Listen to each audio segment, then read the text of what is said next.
मेरी पत्नी भी बादल की गरज से बहुत डरती है। मुझे भी उसकी चिंता हो रही है। तोते भैया, मैं बहुत देर से आपसे एक सवाल पूछना चाहती हूँ। पूछे पूछे चिड़िया बहन, क्या बात है? ये कि आप अकेले क्यों रहते हैं? आपका कोई घर परिवार नहीं है? आप कभी इस पेड़ पर और कभी उस पेड़ पर अपना घर बना लेते हैं। चिड़िया बहन, मैं भी ये जानना चाहता हूँ कि तोता किसी एक घर में क्यों नहीं रहता और हमेशा लाल मिर्ची ही क्यों खाता है, और ये भी कि हमारे मिट्टू ने अभी तक शादी क्यों नहीं की। बताए ना तोते भैया, ऐसे समय भी गुजर जाएगा। ये सब सुनकर तोता बहुत निराश हो जाता है। अगर आप सब ये जानना चाहते हो तो सुनो। ये तब की बात है जब मैं बहुत छोटा सा था। मैं जिस घर में रहता था वो बहुत बड़ा घर था। एक दिन मैंने अपनी माँ से पूछा, मम्मा आप हर समय मुझे मिर्ची ही क्यों खाने को देती हैं? बाकी पक्षी तो रंग बिरंगे फल खाते हैं, फिर मैं मिर्ची ही क्यों खाऊं? बेटा मिठू, हम तोते अगर कोई और फल खाए तो हम मर जाते हैं, और आप कभी भूल कर भी कोई और फल न खा लेना। माँ की ये बात सुनकर मैं बहुत हैरान हुआ। मैं छोटा था इसलिए मैंने अपनी मम्मा की बात सच मान ली और चुप हो गया।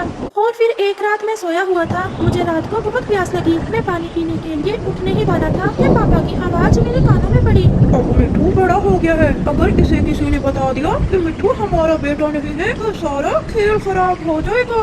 कौन बताएगा? इस राज का तो सिर्फ बुड्ढी चील को पता है, और वो पहाड़ों पर रहती है। वो तो अब उड़ भी नहीं सकती। और कौन बताएगा मिठू को? मेरी बात मान लो, मैं कल मिठू को जंगल में ले जाकर मार देता हूँ, और फिर ये अमरूदों का बाग और ये घर हमेशा हमेशा के लिए हमारा हो जाएगा।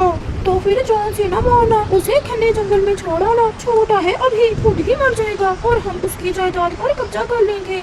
ये सुनकर मैं बहुत डर गया। यार तोते, माता पिता कैसे अपने बच्चे को मार सकते हैं? फिर वो आपको क्यों मारना चाहते थे? मैं बताता हूँ। ये सुनकर मैं भी यही सोच रहा था, और फिर जैसे ही सुबह हुई मैं पानी पीने के बहाने से अपने घर से निकला। मैं उड़ना जानता था। मैं बहुत तेजी से उस बुढ़ी चील के पास चला गया, क्योंकि मैं भी ये जानना चाहता था कि मेरे मम्मा पापा मुझे क्यों मारना चाहते हैं, और अगर मैं उनका बेटा नहीं हूँ तो मैं कौन हूँ? आंटी चील, मैं मिठू हूँ। आंटी, मैं आपसे कुछ पूछने आया हूँ। मिठू बेटा पूछो, आप क्या पूछने आए हो? आंटी चील, मैं कौन हूँ? क्या मैं जहाँ रहता हूँ वो मेरा ही घर नहीं है? और आपके पास वो क्या राज है जिसे आपके सिवा और कोई नहीं जानता? मिठू बेटा, अगर तुम्हें पता चल ही गया है तो सुनो। जिनके पास आप रहते हो वो आपके असल मम्मा पापा नहीं है। आपके मम्मा पापा तो एक हादसे में मर गए थे, और जिसे आप अब अपनी मम्मा समझते हो वो तुम्हारी चाची है, और जिसे आप अपना पापा समझते हो वो आपका चाचा। तो आंटी, वो मुझे मारना क्यों चाहती है? क्योंकि वो जो अमरूदों का बाग है वो आपके मम्मा पापा का था, और आपके चाचा और चाची उस बाग और उस घर पर कब्जा करना चाहते हैं। ये सब सुनकर मैं बहुत निराश हो जाता हूँ, और फिर मैंने वापस से घर ना जाने का फैसला कर लिया, क्योंकि मेरा परिवार से विश्वास उठ चुका था। मैं वो सब छोड़कर कहीं दूर चला जाना चाहता था, और फिर मैंने ऐसा ही किया। मैं उड़ते उड़ते यहाँ आ गया, और फिर मैं अकेला ही रहने लगा। यार तोते, आप तो बहुत दुखी हो। तो फिर तोते भैया, आपने शादी क्यों नहीं की?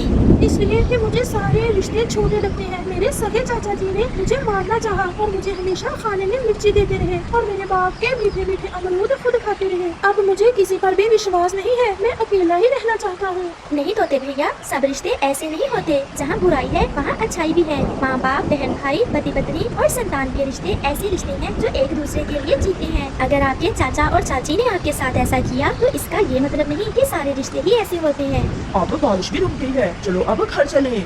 और फिर वो सब दोस्त अपना